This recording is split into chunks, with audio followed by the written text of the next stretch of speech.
So hello everyone, welcome to Mechanical Designer. Please subscribe my channel for development type of videos. বন্ধুরা আমার mechanical design hub চ্যানেলকে please subscribe করে দিন। আমরা mechanical design হাবে সাধারণত ওয়েস্ট বেঙ্গলের ডেভেলপমেন্ট, নতুন ইনভেস্টমেন্ট, কোথায় কী ধরনের জব অপরচুনিটিস ক্রিয়েট হচ্ছে, কোন কোন সেক্টরে ইন্ডিয়া অ্যান্ড ওয়েস্ট বেঙ্গলে নতুন ডেভেলপমেন্ট আসছে, এই বিষয়ে আমরা সাধারণত কথা বলে থাকি। তো প্লিজ আমাদের চ্যানেলের সাথে জুড়ে থাকবেন। আরেকটা জিনিস হচ্ছে, এই ধরনের ডেভেলপমেন্ট নিউজ প্লিজ আপনারা বন্ধুদের সাথে শেয়ার করবেন। তার কারণ হচ্ছে এই ধরনের ডেভেলপমেন্ট নিউজের ওপরই আপনাদের ভবিষ্যৎ প্রজন্মের যে আর্থিক সচ্ছলতা, আপনি বিজনেস করেন, জব করেন, যেই ধরনের কাজ করেন, টোটাল এরিয়ার যে ইকোনমিক প্রসপারিটি, সেইগুলো কিন্তু এই ডেভেলপমেন্ট নিউজগুলো ট্র্যাক করেই আপনি জানতে পারবেন। তো প্লিজ ভিডিওগুলোকে শেয়ার করবেন সকলের সাথে, প্লিজ দেখবেন। Thank you all. তো প্রথম যে বড় নিউজ আসছে সেটা হচ্ছে, এই যে ছবিটা আপনারা দেখতে পাচ্ছেন সেটা হচ্ছে বন্দে মেট্রো ট্রেন। এই বন্দে মেট্রো ট্রেন সাধারণত ICF Chennai integrated coach factory চেন্নাইতে আন্ডার কনস্ট্রাকশন ম্যানুফ্যাকচার হচ্ছে। তো এই বন্দে মেট্রো ট্রেন কোথায় চলবে? এই বন্দে মেট্রো ট্রেন দুটো রিজিয়নকে কানেক্ট করার ক্ষেত্রে চলবে। সেন্ট্রাল গভর্নমেন্টের ফ্ল্যাগশিপ প্রজেক্ট এই বন্দে মেট্রো ট্রেন। তো এই মুহূর্তে যেমন আপনারা জানেন যে নবভারত ট্রেন, যেমন আরআরটিএস ট্রেন, যেটা দিল্লি, গাজিয়াবাদ, মিরাট এরিয়াতে অপারেট হচ্ছে, পুরোটাই এলিভেটেড করিডোরের মধ্যে দিয়ে। তো সেই ধরনভাবে এই ধরনের বন্দে মেট্রো ট্রেন কিন্তু অপারেট হতে চলেছে। তো এই বন্দে মেট্রো ট্রেনের সাথে সাথে আরেকটা যেটা হচ্ছে বন্দে ভারত ট্রেনও কিন্তু আইসিএফ চেন্নাই ফ্যাক্টরির মধ্যে হচ্ছে। রিসেন্ট সময়ে কলকাতা বেস যে টিটাগড় ওয়াগনস, তারাও কিন্তু sleeper version of Vande Bharat train manufacture করছে। তো এই রিসেন্ট সময়ে যে আপডেটটা উঠে এসছে সেটা হচ্ছে, নতুন বন্দে ভারত রুট ওপেন হতে চলেছে বিহার টু হাওড়ার মধ্যে, মানে বিহারের ভাগলপুর এবং হাওড়ার মধ্যে নতুন বন্দে ভারত ট্রেনের নতুন রুট অপারেট হচ্ছে। এবং এটার সাথে সাথে আমাদের যে নর্থ বেঙ্গলের যে মালদা টাউন আছে, মানে মালদার সাথেও কিন্তু বন্দে মেট্রো ট্রেনের একটা খবর শোনা যাচ্ছে। সেই খবরের মাধ্যমে আমরা দেখতে পাচ্ছি যে বন্দে মেট্রো ট্রেন মালদা থেকে জামালপুর অবধি বন্দে মেট্রো ট্রেন অপারেট হবে। আমি সেটাই বলতে চাইছিলাম, দুটো রিজিয়নকে semi high speed rail connectivity provide করার জন্য এই বন্দে মেট্রো প্রজেক্ট চলে হয়েছে। তো ওয়েস্ট বেঙ্গলের জন্য প্রথম বন্দে মেট্রো প্রজেক্ট এইটার মাধ্যমেই কিন্তু কানেক্টেড হচ্ছে। এই বন্দে মেট্রো এবং বন্দে ভারত দুটো ইন্ডিয়ান রেলওয়েজের একটা ফ্ল্যাগশিপ প্রজেক্ট, যেটা ইন্ডিয়ান রেলওয়েজকে আরও আধুনিকীকরণ এবং নতুন জায়গাকে কানেক্ট করার ক্ষেত্রে এটা একটু খুব ভালো কাজ করতে চলেছে। তারপর যদি আমরা ওয়েস্ট বেঙ্গলে এবং বিশেষ করে সেক্টর 5 এরিয়াতে বিজনেস পার্কের দিকে নজর রাখি, সেখানে আমরা দেখব newly completed STPI IT park in Salt Lake sector 5। তো প্রায় 2 লক্ষ square feet area IT and ITES বিভিন্ন স্টার্টআপ এবং কোম্পানিদের জন্য এই নতুন বিজনেস পার্ক কিন্তু সেক্টর 5 এরিয়াতে অপারেট হয়েছে। তো আমরা দেখতে পাচ্ছি এক করে সেক্টর 5 এবং নিউ টাউন এরিয়াতে এক করে অনেক কটাই বিজনেস পার্ক কিন্তু আন্ডার কনস্ট্রাকশন আছে। রিসেন্ট সময়ে যে আমি একটা ইউটিউব শর্টস শেয়ার করেছিলাম, সেখানেও আমি দেখেছিলাম যে দ্য প্রাইম বলে একটা নতুন বিজনেস পার্ক আন্ডার কনস্ট্রাকশন হচ্ছে সেন্ট্রাল মল নিউ টাউনের সামনে, বা বলতে পারেন বার্জার পেটসের অফিসের সামনে। তো এটা একটা খুব ভালো পদক্ষেপ। তারপর যদি আমরা নর্থ বেঙ্গলের দিকে যাই, নর্থ বেঙ্গলে ওয়েস্ট বেঙ্গল গভর্নমেন্টের একটা নতুন ডাটা সেন্টারও আছে, কিন্তু শিলিগুড়ির ডাটা সেন্টারের যে রাইজিং ডিমান্ড আছে, ডাটা প্রিজার্ভ করার রাইজিং ডিমান্ডের জন্য ওয়েস্ট বেঙ্গল গভর্নমেন্ট শিলিগুড়িতে আরেকটা ডাটা সেন্টারের ওপর কনস্ট্রাকশনের ওপর কাজ করতে চলেছে। তো আমি এটাই বলবো ওয়েস্ট বেঙ্গল গভর্নমেন্টকে, যে নতুন যে সিটিসগুলো আছে, যেমন দুর্গাপুর, শিলিগুড়ি, কল্যাণী, এইসব এরিয়াতে যেমন কলকাতা নিউ টাউনে বেঙ্গল সিলিকন ভ্যালি হবে একটা হিউজ ডাটা সেন্টারের ইনভেস্টমেন্ট আমরা দেখতে পেয়েছি, সেইটা যেন ডাইভার্সিফাই হয়। তাহলে টোটাল রিজিয়নের মধ্যেও টোটাল যে মানে ইনভেস্টমেন্টটা এইটা কিন্তু খুব ভালো হবে। ডাটা সেন্টারের ডাইভার্সিফিকেশান আমরা দেখা গেলে ইকোনমিক্যাল দিক থেকেও কিন্তু খুব ভালো হবে আইটি সেক্টরের ক্ষেত্রে।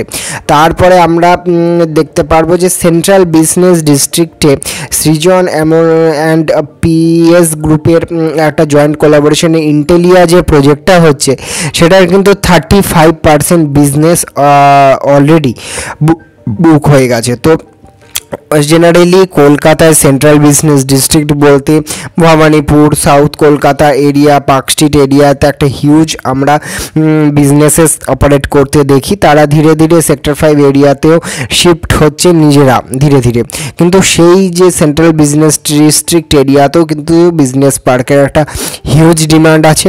তো 35% বিজনেস পার্কের অলরেডি বুকড হয়ে গেছে।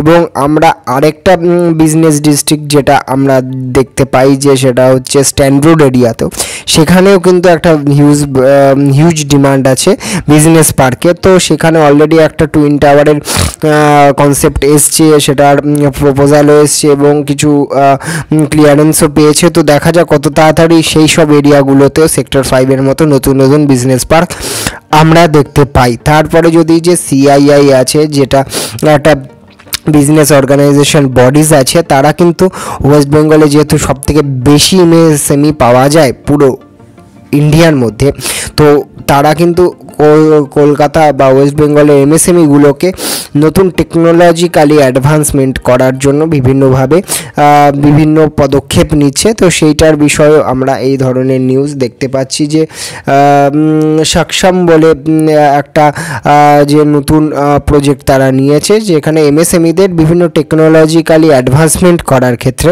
তারা কিন্তু হেল্প করবে।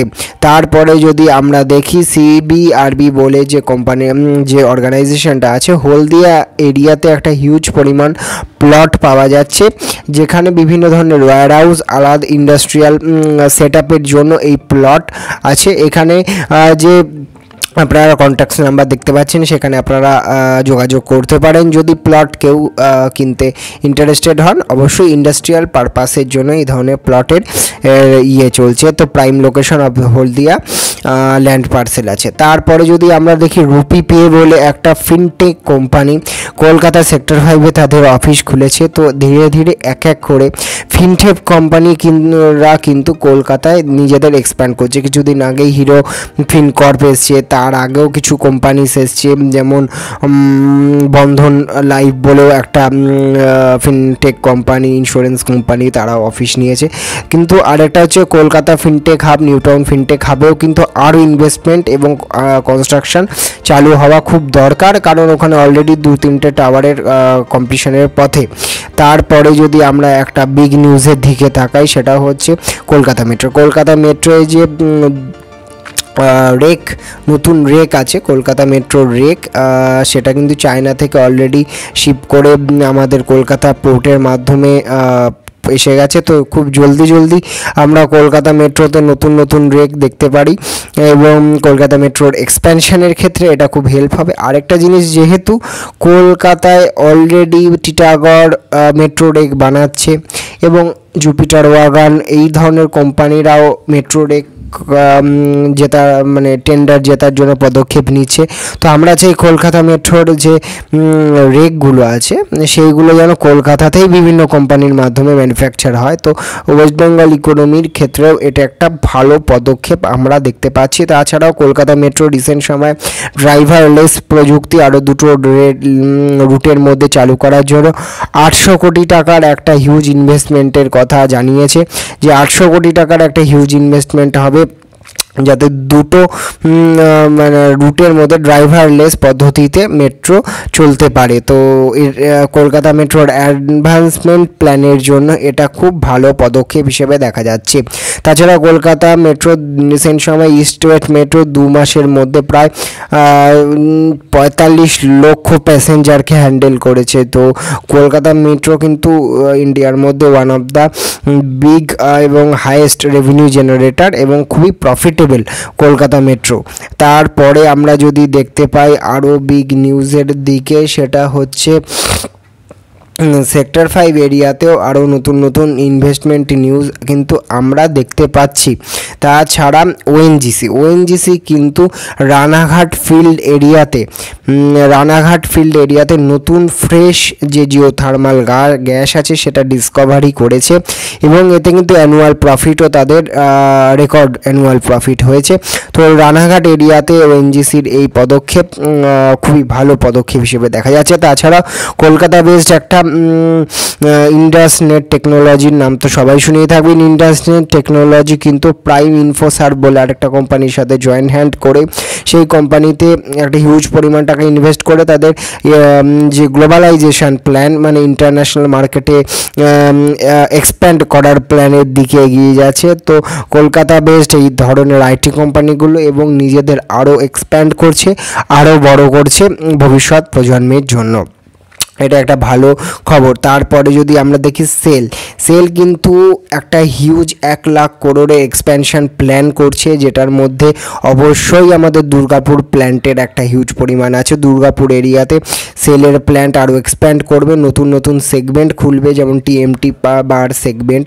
তো এতে আমরা দেখতে পাচ্ছি একটা হিউজ পরিমাণ দুর্গাপুর এরিয়াতে একটা এক্সপ্যানশনের খবর আছে এবং আমরা চাই আরও স্টিল প্ল্যান্ট জায়েন্ট যারা উড়িষ্যাতে হিউজ পরিমাণ ইনভেস্টমেন্ট করছে তারা যেন ধীরে ধীরে আমাদের দুর্গাপুর এরিয়াতে যেহেতু একটা ভালো প্লট বা ভালো স্পেস আছে তো সেই এরিয়াতেও ইনভেস্টমেন্ট করুক, কারণ দুর্গাপুরে একসময় প্রচুর পরিমাণে কোম্পানি ছিল স্টিল রিলেটেড বার্নপুর দুর্গাপুর, কিন্তু সেটাকেই অ্যাট্রাক্ট করা দরকার। তারপরে আমরা যদি সিকিম রংপুর রুট সেবকের মধ্যে দিয়ে যে ইন্ডিয়ান রেলওয়েজের রুট যাচ্ছে সেটার একটা বিগ ব্রেক থ্রু হয়েছে, টানেল কমপ্লিশনের দিকে এগোচ্ছে, যার ফলে আমাদের যে সিকিম আর ইন্ডিয়ান রেলওয়েজের সাথে যুক্ত হতে চলবে। সেখানে আমাদের নর্থ বেঙ্গলের যে সেবক এরিয়াও ট্রেন রুটের মাধ্যমে কানেক্টেড হবে ওই ইন্ডিয়ান রেলওয়েজের। এটা একটা বিগ অ্যাচিভমেন্ট আপনারা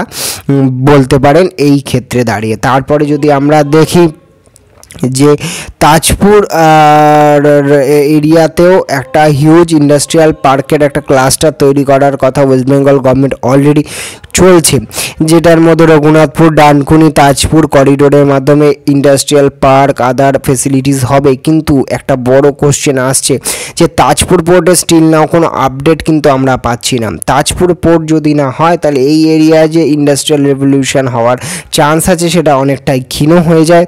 তো তাজপুর পোর্ট নিয়ে একটা আপডেট কিন্তু খুব হওয়া দরকার। আপাতত আমার কাছে কোনো আপডেট নেই, কারোর কাছে আপডেট থাকলে তারা আপনারা কমেন্ট করতে পারেন। তো এটা ছাড়াও আরও যেমন আরেকটা ওয়ার্ল্ড ট্রেড সেন্টার সেক্টর 5 নিউটাউনে হওয়ার কথা ছিল, সেটা নিয়েও কিন্তু কোনো আপডেট আমরা পাচ্ছি না।